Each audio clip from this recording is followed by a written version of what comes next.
చాలా టేస్ట్ గా ఉంది. తింటా ఉంటే మళ్ళీ మళ్ళీ ఇంకా తినాలనిపిస్తుంది. హలో మా నమస్తే. ఈ మునగాకుతో మా అత్తమ్మ ఫ్రై లాగా అయితే చేస్తుంది. ఈ మునగాకు తింటే హెల్త్ కూడా చాలా మంచిది మా.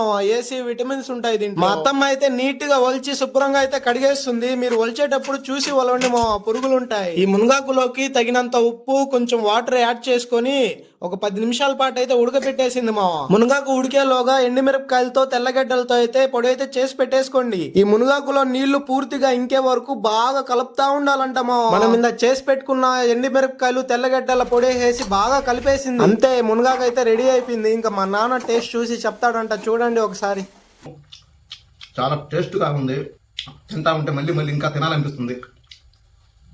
అబ్బా, ఈ మునగాకు కారకారంగా సూపర్ గా ఉంది. ఇంకా వర్షాకాలంలో వేడి వేడి అన్నం వేసుకొని మునగాకు వేసుకొని తింటే మావా సూపర్ ఉంటది మా. సరే గాని ఒక లైక్, సబ్స్క్రైబ్ చేసుకొని వెళ్ళండి. మరి ఉంటా.